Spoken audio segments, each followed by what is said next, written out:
am from beyond. Listen, and all you desire will be yours. Welcome to Spider-Dan and the Secret Balls. Prepare for Prattle.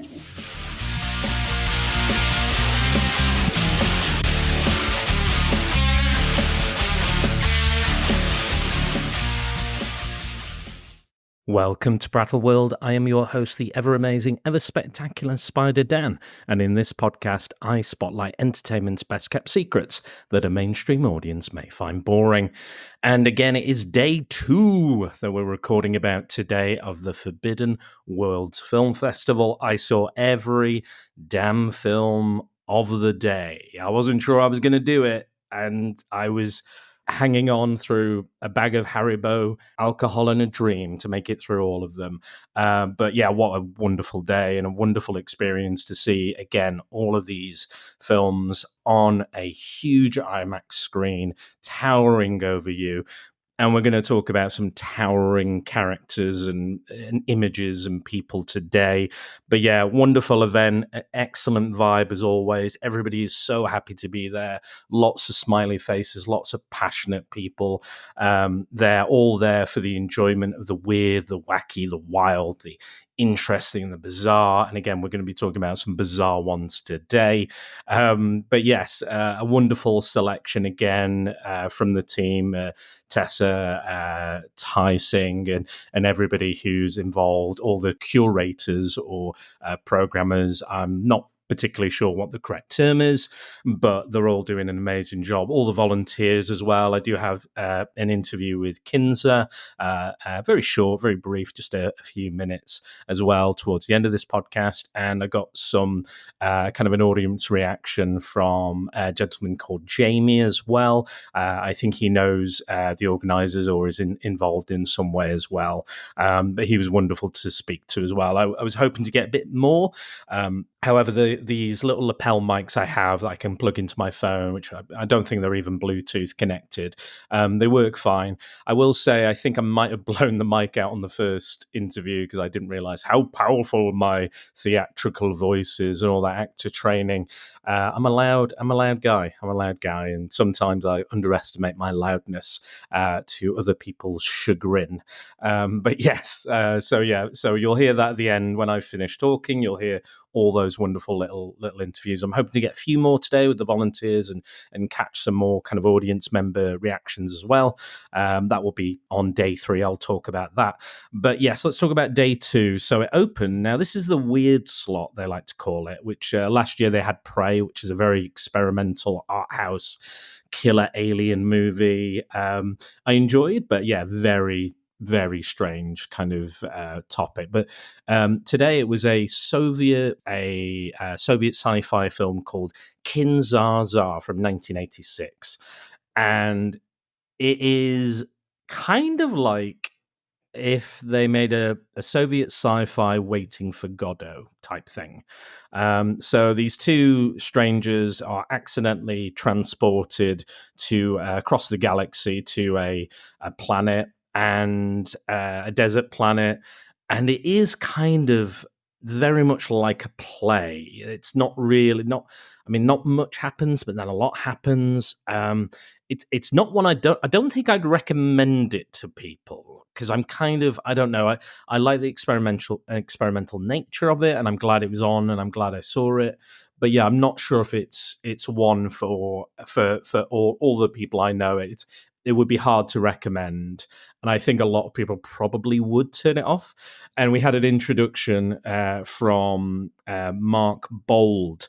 I hope that's how you pronounce it, Mark. He gave a wonderful and very humorous introduction, explaining kind of some of the more humorous elements throughout the film and the more kind of batshit crazy mental things. He was talking about, we get a glossary of terms halfway through the film, even though we've kind of figured out the alien language and what those words represent and mean. But yeah, it's kind of this absurdist sci-fi comedy about, I think it has a lot to say. There's there's clearly, they go around and they're performing with a violin to make money so they can pay for their way to get home. And artists can only perform in cages, which I think is a comment on, Soviet, artists trying to say something about maybe the Soviet government and them not allowing it. I could be reading into that, but also there's something about racism in there and maybe classism as well. Again, it's there if you want to look into it deeper. It's there if you want it. But yeah, it's a very, very unique film. But yeah, the introduction by Mark was fantastic and kind of put the audience in the right kind of mood, because he kind of implied you're gonna enjoy this, but maybe not at the same time. You'll laugh at it. But there were some kind of touching moments, and I think about an hour and a half, because I think it's about 2 hours or close to 2 hours, if not over.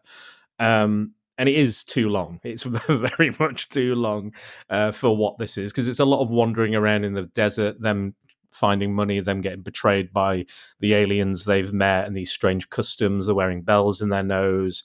They have to make these odd greetings to people. It's very theatrical. And they're all after these matches, which is like a very good currency on this planet. Very interesting, but very humorous as well, but also kind of profoundly quite tragic as well.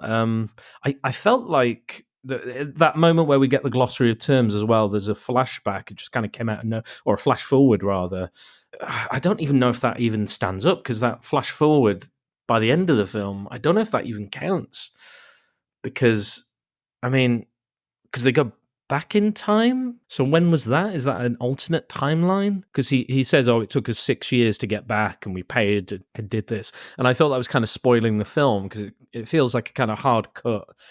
But then the ending we do get is not that. That's not how they get back. So there's kind of some time travel shenanigans, which I've been talking about in Examining X-Men 97 on Comics in Motion. Go and check that pod out, me, Max, and Dave, and everybody else. I've been really enjoying that show. To plug another podcast that I'm on, surprisingly. I'm the Plug King. Yeah, it was kind of bizarre. Is the best way to describe it. I'd say about an hour and a half in, and I was like, I'm really done with this. I'm really sick and tired of this. I've checked out.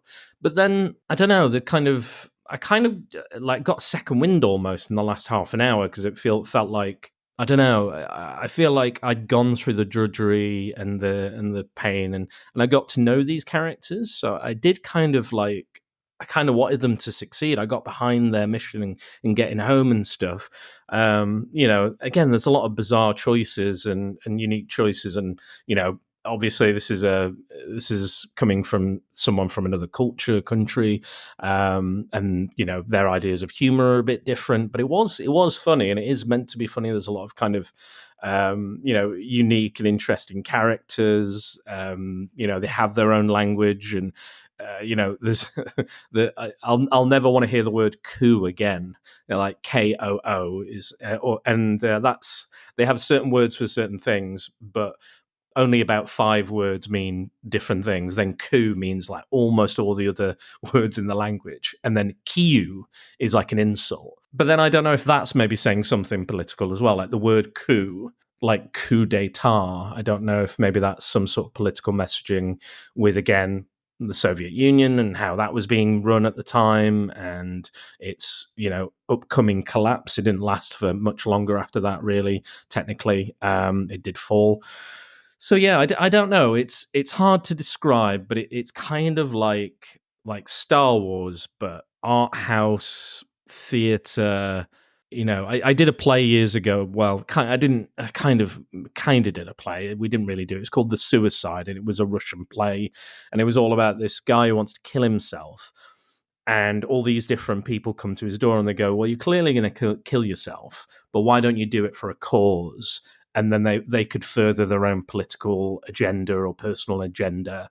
And then he agrees to kind of all of them, and then ends up just not killing himself in the end.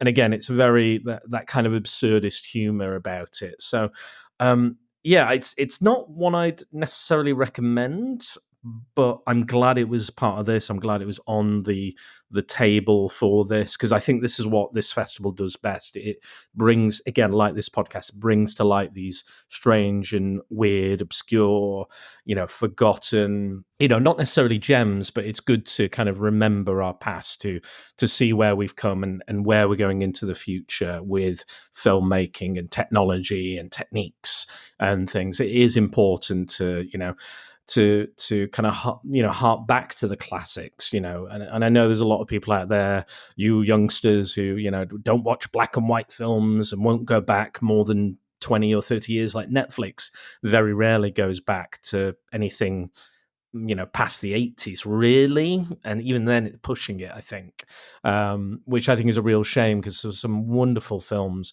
And like they said during one of the introduction to Capricorn 1, which I'll talk about in a little while, for Forbidden Worlds, filmmaking for them kind of ends in 1999, which I'm glad of, because again, like, most of the kind of films after that kind of fairly accessible, and 2000s was a very awkward period for filmmaking and horror, especially, and lots of stuff. So I appreciate that, and again, this is why I love this event so much, because it is for film lovers. It is for people who are up for anything, who are up for going, what the hell is female prisoner 701 Scorpion? I don't know, but I'll give it a go.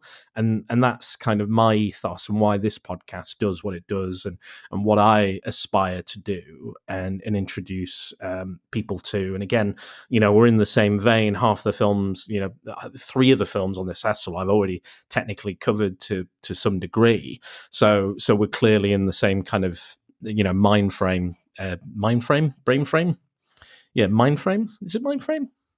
Whatever I've said. But yeah, so yeah, it's very, very weird. But yeah, it's not maybe one I would recommend. Somebody described it as like Monty Python meets Star Wars. There's a bit of Terry Gilliam in there as well, I think.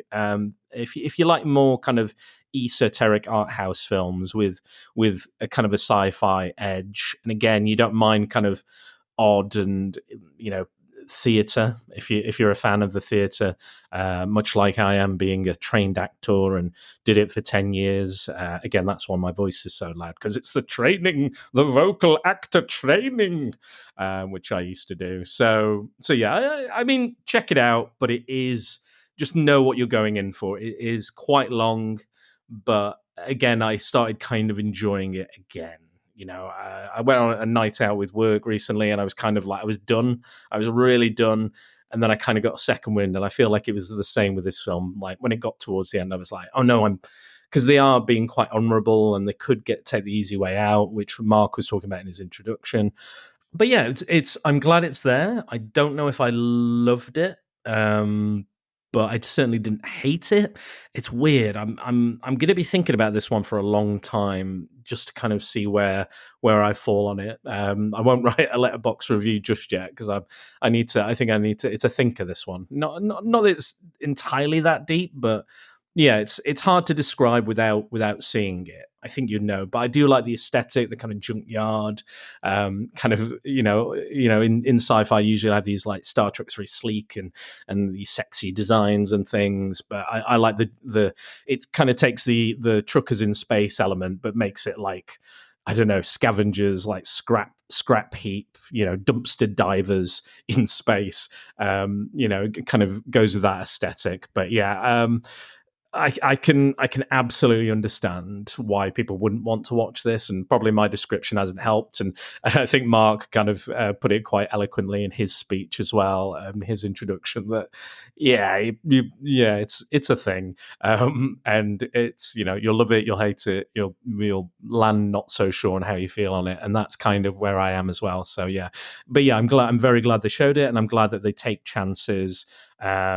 Because again, in the Friday slot is the one where not really everyone's available, and it's kind of still warming up the event. We're not into the weekend just yet, but yeah, just wonderful stuff. But yeah, I'm so glad I saw it. And again, I like seeing, with this, I don't want to just do kind of the white cisgender straight male, films, the very easy ones to go for. And this podcast could easily be that, but it doesn't interest me. I want to see films from different cultures, from different perspectives, be it whoever, the LGBTQ plus community, the feminist view of things. I'm you name it, Russian. We've done Japanese, we've done Italian films. Genre, cult exploitation. This podcast is for everybody, and I want everybody to come in at the ground floor. And I'm very open to all sorts of films. No matter how bad, good, middling, I will look at absolutely anything. So I'm really glad that Forbidden Worlds is kind of, again, along the same lines as what I'm doing.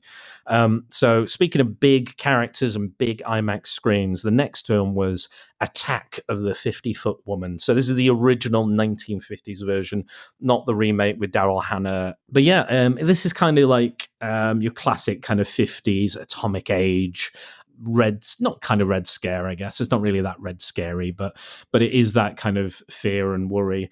It's interesting though, because there was a wonderful introduction by I hope I'm pronouncing this right, Emmeline Rodman from Screens of Matter. I will tag both Mark and Emmeline in the show notes, so you can go follow them and see what they're up to. But yeah, she gave a wonderful introduction and talked about the lacking of the sexual politics, or the non. It is that, like, the 1950s and 60s were kind of played with these, like, I'm going to have an affair on my wife, with somebody else that's not my wife. It was almost like standard, the kind of affairs thing. It was kind of like, risque, but it was kind of accepted, and and it is the character in it who's played. I'm pretty sure it's William Holden, who, and I was like, I'm sure I know him, and it is a very young William Holden from. I watched Omen 2 Damien recently, and he's in that, and The Wild Bunch. I'm a big fan of Sam Peckinpah, and his work's amazing, and he's in that. I think he's a great actor as well, but he is playing this very Don Draper character. And Emmeline mentioned the influence of like Double Indemnity, so there's kind of noir, morally ambiguous characters in it.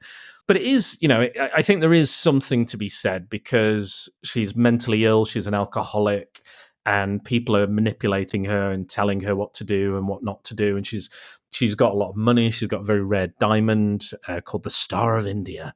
And yeah, it's very cheesy and fun. If you're looking for, I wouldn't say it's not aged poorly, but there's a lot of it where I'm like, you kind of have to laugh at kind of how hokey it is and how cheesy it is. But yeah, you've got to appreciate it's an older film, like Seventh Voyage of Sinbad. Some of that hasn't aged entirely well, but you've got to kind of go, okay, well, it's not from the last 5 years, so potentially it's going to be problematic, and even if it was, could still be potentially problematic. But yeah, it was interesting that this woman's not being taken seriously. She's just, everyone thinks she's crazy, and she's being physically and mentally abused by her husband. I love the butler in there who's trying to protect her, and he's scowling at the husband. He hates the husband because he's, it's quite clearly he's out and about time, sleeping with other people. The wife has come out of a sanitarium, and she's trying to recover, but she's drinking again because she sees a giant orb, and a giant rubber hand comes out to grab her as well. And again, very cheesy, but very fun, kind of silly kind of things. You've got some goofy policemen in it, and some, it's very much of its time. But I enjoyed it. I thought the acting was quite good, given the time and the type of film it is. It's a little over the top. It's a little, again, hokey, but that's kind of part of the fun anyway. So yeah, I will say though, it is lacking. If you're looking for Attack of the 50-Foot Woman, it only happens in the last 10 minutes. So you kind of get this kind of drama and, her trying to convince people what she's seen. And there is another giant, and he captures her and must kind of uses radiation to make her grow. It's never kind of implied what he wants or what he wants to do, but what do you expect? It's interesting that the alien is dressed in kind of like a medieval tunic. It's got the kind of, I can't remember those kind of symbols, but they kind of look like a kind of a spearhead type thing going on. So yeah, I'm not quite sure about that choice, because I was like, is he a time traveler? Is he from the future? Is he from the past? What's going on there? But yeah, and the giant rubber hand just makes me chuckle, because they discover her on the roof and they take her downstairs, and all of a sudden she starts growing, but all we ever see is one giant hand. And I'm like, is that in proportion to the rest of her body, or has she just got one giant hand? And that's how they do it. But I was like, well, if it's all in proportion, there's no way she can fit in that bedroom. If that is the size of her hand and the rest of her body is the same, then she would just crack through the house. But again, it's one of those kind of sillier things. But I will say, like, William Holden's good as his character, but he's a knob. He's an absolute dick. He's trying to murder his wife. He tries to give her a lethal injection at one point. The lady that he's sleeping with is quite conniving, and she is the victim. The 50-foot woman is the victim. She's being manipulated, abused, like I said, and then very rightly that feminine rage comes out and becomes all powering and all consuming, and she realizes that he's the villain of the piece, which he is, even though he's technically the protagonist. He is the villain of the piece. Like there's no and spoilers, but he gets his just desserts. All the people that are doing the bad things get exactly what should happen to them, but also she dies as well. They shoot an electrical tower, I don't know what you call them, and that kind of knocks her out and kills her as well, but not before she's crushed William Holden's character and killed the mistress as well. But yeah, it's fun. It's silly. Again, you've got to know what you're going into with things like this. But yeah, I appreciated it. I had a lot of fun. It's cheesy and silly. It didn't outstay its welcome either. I could have done with a bit more of the 50-foot woman, but what I did get is, the best I could probably have hoped for, I guess. I don't know. It was fine. It was fine. Not a bad film at all, but you've got to appreciate what you're going in for. But I can see why some people might be kind of put off. If you're looking for a 50-foot woman, then you're going to have to wait till the end of the film. But no, I think the acting held up, and it was fun and silly. I watched Tarantula and Earth versus the Spider just before we did Eight-Legged Freaks versus Big Ass Spider with Math. So that was kind of, I kind of got a sense of those 50s, those atomic age 50s films then. So it's very much in that kind of flavor of film. So if you like those and you think they're kind of kitsch and cool, I'd give it a go. But yeah, there's definitely something. Again, I might be reaching for finding more kind of, I'm doing Tony reaches today, just trying to find what these films are really about. But yeah, I think there's something in there if you want to read into some feminine rage stuff. So yeah, no, absolutely. Rightio, next film. What was that? Capricorn 1. Again, we got a lovely introduction from one of the organisers. His name is escaping me right now, but a lovely guy, and he introduced this. I've seen this before. It was one of my dad's favourites, and he told me about the ending, which I won't spoil, but that kind of made me think about watching it, because I thought this sounds kind of quite interesting. It's a conspiracy thriller. So it's about three men that are scheduled to go in a rocket and land on Mars, basically. And the idea is that just before they take off, they are then taken out of the spaceship quite suddenly and going, what's going on? What's happening? And the guy it's got an amazing cast: Brolin, Sam Waterston, I want to say, Hal Holbrook, Telly Savalas, Karen Black, Elliot Gould, you name it. It's an absolute stellar, amazing cast. This is part of the Peter Hyams Legend kind of grouping of films. Again, you can look all the groupings up on the website. Again, I'll link that in the show notes. Yeah, it's a conspiracy thriller, and they're pulled from the mission, and Hal Holbrook comes in and explains, he's known these men for years, and he explains that there's been a lot of government cuts and cutbacks, and it's all about money. And they realized the life support system was faulty. So if they sent them up, they would have died.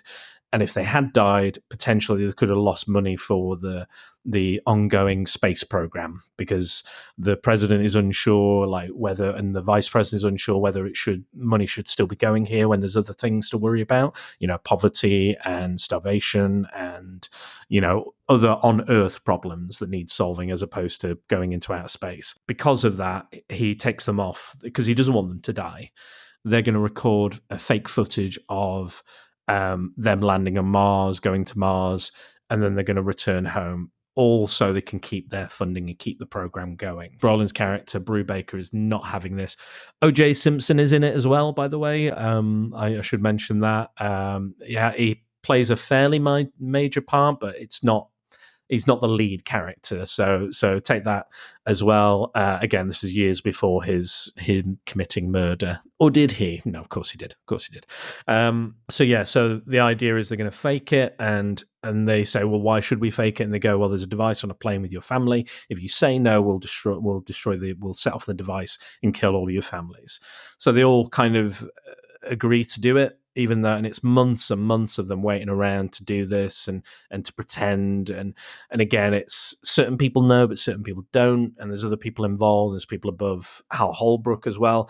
And Hal Holbrook is great in this because even though he's doing it and he's kind of the villain of the piece, technically, you can tell he regrets this and hates it. And he's known Brubaker for 16 years, Brolin's character.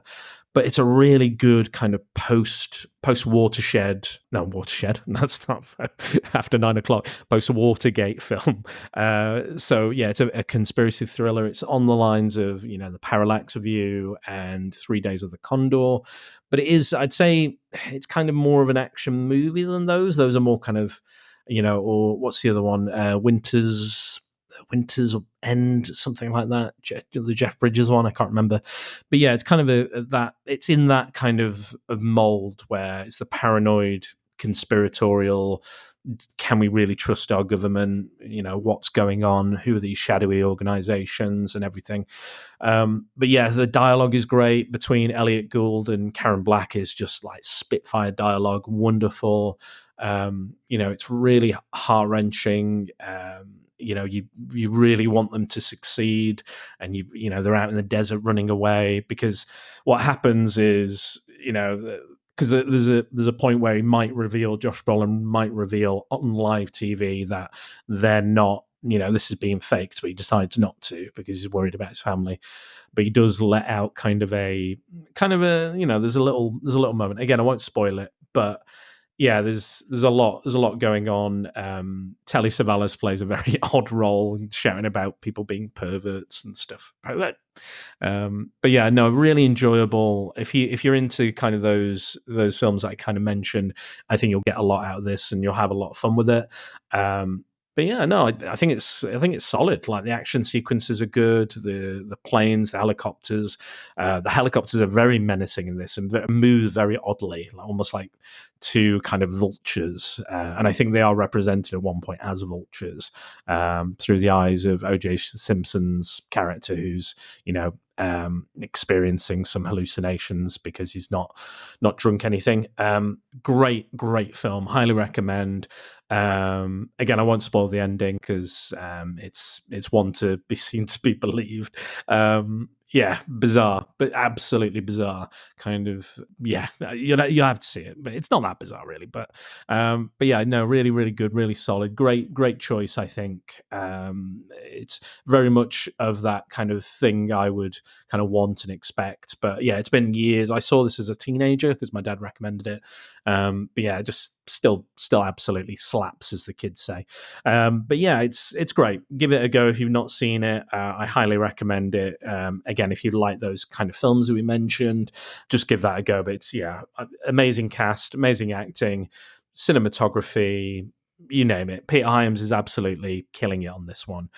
So yeah, and this is why he's been picked as the legend this year. So yes, we'll have that, and then Stargate. So Tai Singh introduced this as well, and he so there was I forgot to mention, like, even though these are screenings, it's much like live theatre. Things can go slightly wrong. It's out of people's control, and you've got to kind of experience it and love it. And during Kinzaza, for example, when they're on these kind of junkyard planets that probably are smelly and horrible and dust ridden, there was a fly going around the room, the screening room. I think it may be in the screening room, or might be just in front of the camera itself, and it kept showing up on the screen and causing absolute havoc. And I think even at one point someone tried to kind of waft the fly away, and you could tell on the screening of the film. But that kind of added to the fun of it. Things are unavoidable. You just got to roll with the punches. I did 10 years of professional actor theatre work. It happens. You just the show must go on. And again, it kind of added to the experience. It kind of worked, and it kind of it felt right for that particular film. There was a fly buzzing around. Maybe on something else, like Stargate, maybe it wouldn't have worked quite as well. But so Ty introduced this and talked about Dean Devlin and Roland Emmerich and their kind of history and what they do, and they talked about the Siskel and Ebert rivalry between kind of Roland Emmerich and their feelings on all of his films, and what have you, and then them being included in Godzilla, but then also not. They were like, let's just kill us, crush us, do something with us. No, don't just have us appear and be annoying. Like, if that's what you want to do. So yeah, really good little introduction, and yeah, very entertaining, and he's great. Absolutely wonderful kind of introduction. But yeah, Stargate I hadn't seen for a little while, and I think as a kid I liked it, and then I saw it again, then I didn't like it, and then I saw this, and this is the director's cut. And as I was saying, there was some the problem with the fly going around. There was a slight issue with this one, so it's the director's cut that was sent over.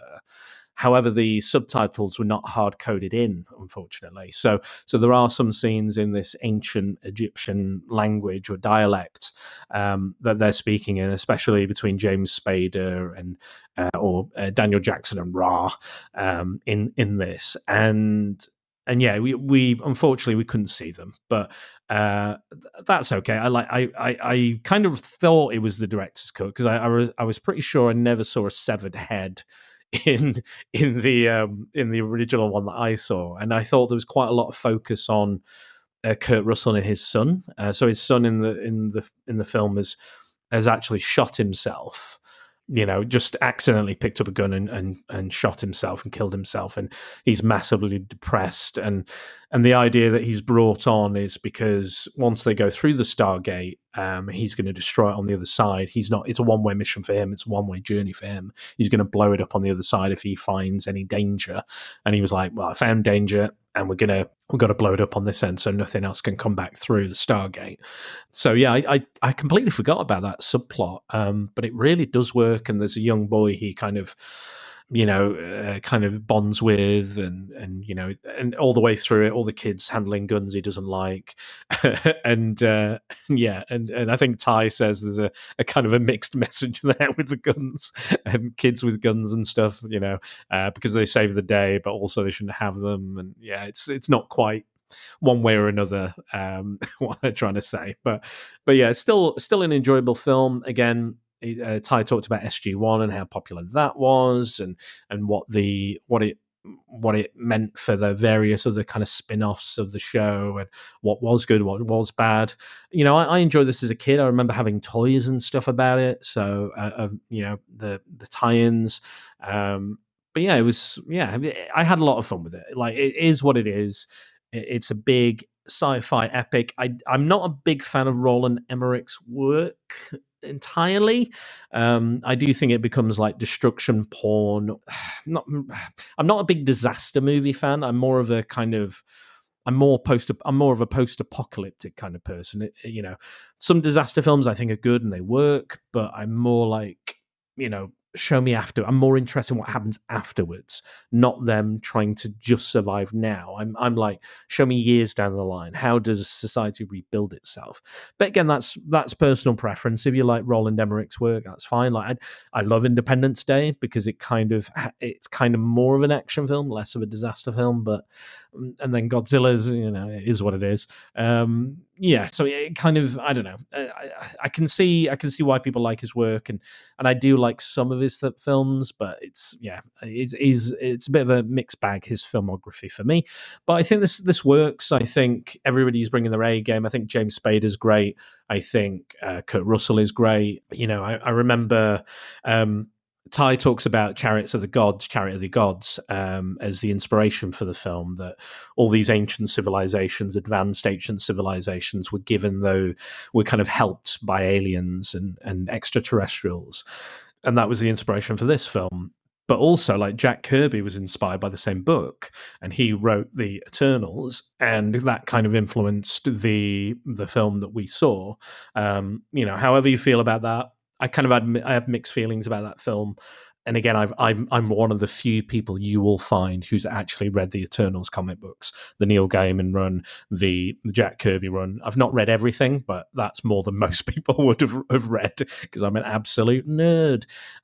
But yeah, watching X-Men 97 as well, there's a lot of apocalypse in here as well. Like they've got Sarcophagus and him kind of, or X-Men Apocalypse, the film has a lot of that influence there as well, with him kind of changing bodies, that Ra's changing his body, changing his form to survive, to be long-lived, and that whole alien technology and celestial technology that the Apocalypse has in the comics. And so yeah, there's a lot of that, and Kang as well. And again, I talked about that in the finale of X-Men 97, which I recorded the other day.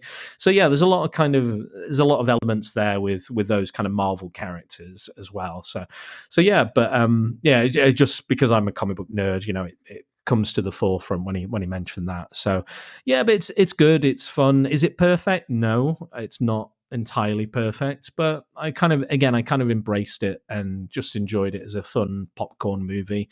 But yeah, I can see why it spun off into different things. I think it's an interesting idea, but part of me was also like, they're like, oh, it's so many combinations to figure out how to figure out the Stargate, but they said they've got all 6 symbols apart from the 7th symbol. But surely you would just spin the Stargate round until you found the symbol. Surely, isn't that how it works? You would just keep spinning it round like a rotary phone. Again, that's my plot hole. But they were like, oh no, several, different combinations. And like, how did they find the other combinations? How did they work those out? Surely they must have known there were already constellations. Technically, I don't know. Yeah, I don't know. Maybe you would just spin, because that was it. One of them was missing, so they have to find the 7th one. And again, that one was missing, unsurprisingly, on the other side. So yeah, I don't know. Maybe that's my plot hole, but surely you would just spin it round until you found the right one. If you've got all 6 other ones, because there's only so many symbols on the Stargate anyway. I'm sure there's some other reason, there's some other explanation, but that was the kind of thing where I was like, well, shouldn't you just keep spinning it until it works? But then I guess if you don't know, you could open it and you don't know where you're going to go. You could end up somewhere else entirely. But I don't know. Send the information on a postcard, because I can't work it out myself. But yes, final film is, as I mentioned earlier, female prisoner 701 Scorpion. So this was introduced by Harriet from Switch Briz. It says here they do inclusive cinema screenings with a focus on gender, sexuality, and the trans non-binary experience. So yeah, Harriet introduced this, and I've already covered this on our top 5 prison movies podcast, female prisoner 701 Scorpion. I'm in love with Meiko Kaji. I love her singing voice, her eyes. She's so expressive while saying nothing. And in this film, she has maybe, I don't know, 5 lines, but she says so much. She's so expressive. And again, it's a bit sleazy. There's kind of, some people say there's kind of a feminist angle to it. And but it was made for a male audience. That was the main demographic they were after. So it has a lot of nudity and violence, and all sorts of other kind of exploitation film elements. But Harriet was right. It is one of the more beautiful exploitation films out there. There's a poetry to it. There's a theatricality to it. And yeah, it's dark, it's disturbing. It's, there was somebody nearby who was like wincing kind of almost every moment. Someone was very clearly very, we'll say the word triggered, but there was, they were, I think they were kind of like, oh, there's a lot of violence in it, a lot of kind of, very strong language and treatment of women. There's essay. I won't say the full word in case somebody's triggered by that, within the film, which is the reason that she goes on her revenge streak. But it is basically a women in prison movie, and if you know anything about that genre, it is very sleazy and creepy, and there's a lot to explore there and to talk about on a whole bunch of different films, and how they are portrayed and approached, and the male gaze you could talk about. But yeah, I won't go on too long about this one, but yeah, it's generally what I found quite entertaining. But yeah, it's a lot. I'm going to say it's a heck of a lot if you're going to watch this one. But it kind of, I wanted in that podcast, I wanted kind of women in prison movies represented, but a lot of them I found were not up to snuff, like quality wise or character wise, writing wise, performance wise.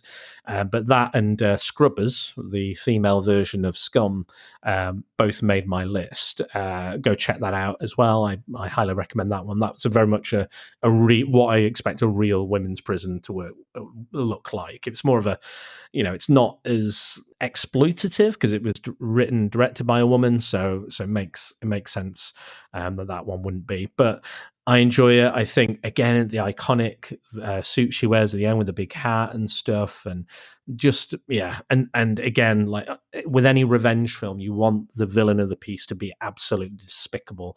You don't want them to be somebody that you like. You want them to be pure evil. And I think, yeah, sure, there are storylines where, there are revenge movies where that's not quite the case. Like, I've got a family, man. And, and the kind of, is revenge. It depends how you fall on the revenge film. Do you go whole hog, or do you kind of play with the complexity of it and whether you will actually get what you desire out of it? But yeah, really, really wonderful filmmaking. Again, it's I think I think Harriet put it quite well when they said that the genres, the smashing the art house and the exploitation together, and Harriet's absolutely right, absolutely correct on all of those points. But yeah, I enjoy it. But again, I can understand why it might be upsetting or triggering or to others. So I understand if, but I think it's worth watching because there's elements to it I like. But yeah, just know what you're going in for. It is absolutely going to be, Sleaze City, but it also has elements to enjoy as well. So but that's it for me from this day. So I've got to get ready and get over to watch Foxy Brown, another film I've covered. Again, I'll link that in the following. Also, sorry, I forgot to mention, Harriet is also a producer and curator of Queer Vision Film as well. So again, I'll leave all those links in the show notes so you can follow all the wonderful people. But yeah, wonderful day. Absolutely, I'm glad. I was going to dip out. I was quite tired, and because of the quick turnaround of the films, again, not complaining.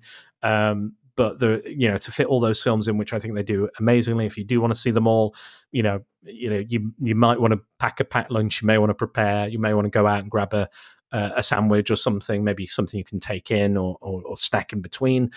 Maybe I might try and do that. Maybe if I can this today, at some point. I have to thank Espens and Spirits as well, and Sam, who's doing all the cocktails, all the themed cocktails for this event. Lovely lady, and yeah, just that was keeping me going. I had to and they're great. Really refreshing, a lot of them, and I love the theming and the different names and the bottles I shared on my X account as well.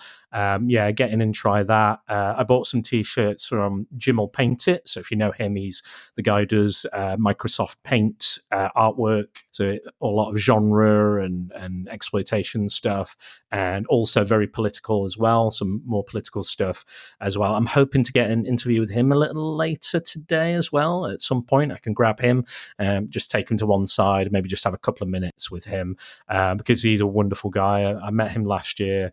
We're very on the same kind of wavelength. So, and again, a lot of people here are on that wavelength. So yeah, really, really recommend the whole event again. But I want to thank again my patrons. You can find everything about me on SpiderDan and thesecretboars.com.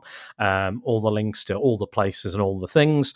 But yes, thank you guys again. I'm going to leave you with some interviews. So from Kinza and from Jamie, and I will see you for day 3. Bye-bye. Hello, this is Spider Dan at the Forbidden Worlds Film Festival 2024, and I'm here with one of the volunteers. Introduce yourself and tell us a little bit about what you do. Hello, Kinza.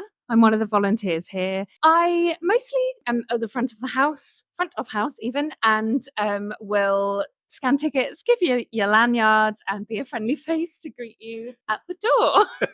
You're doing an excellent job. Thank you. Very friendly face. And how did you become involved with the Forbidden Worlds Film Festival? What drew you to it? So I know Tessa anyway, one of the organisers. So I was lucky enough to kind of ask to be put out of my comfort zone and do something like this. So it's not something I am normally particularly confident or good at. So it's been really good for me to come out of my shell a little bit. I don't really know a lot of the films that Forbidden Worlds put on, but it's all in education. It's been great. Absolutely. I'm here for it. I've just seen a Soviet sci-fi film I've never heard of. I'm glad I watched it. Not sure if I like it, but I'm glad I saw it. Yeah. Speaking of which, if you were in charge, if you were the head honcho and you got to pick exactly what was coming into this festival and you were showing people and sharing with them, what film or films would you share? Excellent question. And I think watching Speed yesterday reminded me that Harry from Dumb and Dumber is in Speed. And I'd completely forgotten that. So I think I'd go for maybe a Jim Carrey themed festival. Ooh. But there's so many of his great films to choose from. There is. We'd fill the aquarium. Oh, absolutely. Yeah. But then you get some weird ones like The Majestic or Number 23 or Sonic. You could throw in all sorts. Yeah. No, I love that. Maybe a whole Jim Carrey themed festival. Let's do it. I'm on board. You've sold one ticket already. But thank you very much for all of your comments today. It's been really, really helpful. And I hope you enjoy the rest of the festival. And I hope everyone is as kind and as lovely as you are. Thank you very much. Thanks for your time. Thank you. Bye. Hello again. This is Spider Dan coming to you from the Forbidden Worlds Film Festival 2024 here in Bristol. And we're here with an audience member who's just come out of the political conspiracy thriller Capricorn 1. Please introduce yourself. Hi, my name's Jamie. What did you think to Capricorn 1? I rather liked it. It's kind of that, as you say, political conspiracy thriller, which I tend to quite like that kind of thing. So very parallax view and 3 Days of the Condor, that type of thing. Absolutely, kind of what's being hidden, trying to investigate that. We kind of know what's going on. The dramatic irony of it. I very much get into that. Yeah, I quite like the kind of Stanley Kubrick-esque elements where the conspiracy that he did the moon landings and stuff. They're kind of playing with that. They're a really solid film. What brought you to Forbidden Worlds Film Festival? So I've been here a couple of times before. So kind of the main festivals previous years. I've interviewed a couple of the people behind it for certain things. So, just coming back to a festival like this is always very nice. And, at least in the Southwest, it feels like there aren't as many genre film festivals of this style, kind of giving the throwbacks and just showing weirder stuff. So there was Kinzaza this morning, stuff that really nowhere else will show, not even on TV or even specialist DVD labels won't exactly show something which is basically Russia's answer to Monty Python. It was kind of like Waiting for Godot, but meets Brecht, meets Russian sci-fi cinema. It's the joys. So much joy. I'm not sure. I'm still not sure if I love it or hate it. I can't say. I thought it was all right. I think Yeah. a bit long, but I'd say that kind of Russia's answer to the Python film. Yeah. Different sketches.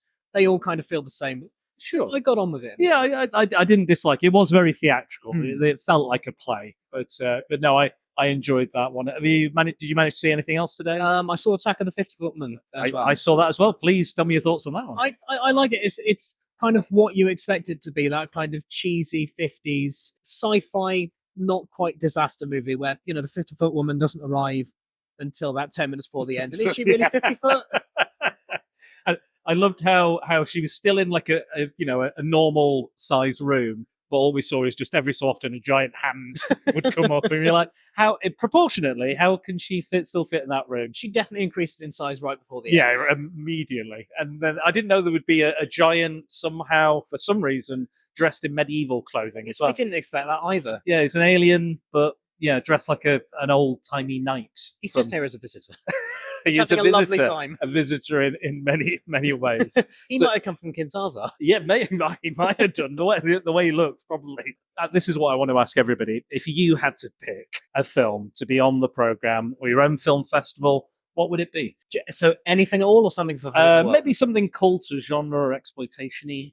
Okay, so admittedly, I did a screening of Titan last year, but that was just to freak someone out. That was genuinely the main reason I did that screening. What would I show? There are so many things I'd love to see on the big screen. Admittedly, one of them is the South Park movie.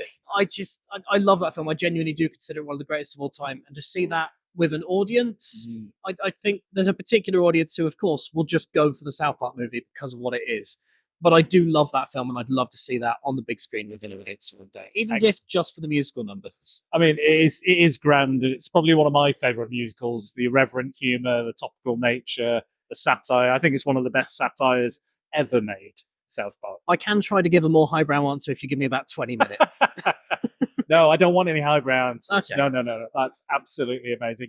Thank you very much, Jamie. Okay. I hope you enjoy the rest. Are you seeing anything else? Or I'm going to try and see some other things. Yeah. There's a very busy schedule. it is, There's a lot going on. It's a very quick turnaround between films. You don't have much time. They've really handled it well, though.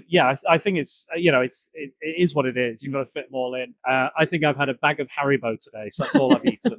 But apart from my breakfast, just kind of managing that time. But again, I wouldn't have it any other way. It's that film festival vibe. When I go to LFF, sometimes it's the whole thing of you queuing in the press queues, and it's just there's that bit to reference another very highbrow film, Cars, where he goes, "No tires, just gas." It's very much no food, just film. Pretty much. You're running on the Haribos. I'm running on a sugar-free Red Bull. Fasting on films. I feel like it's not really a fast, I guess, but fasting on food, but gorging on films. I think. Thank you very much. You're Jamie. very I know welcome. you've got a train to get to, but I really appreciate. No your worries time. at all. Thank you very much. Take care.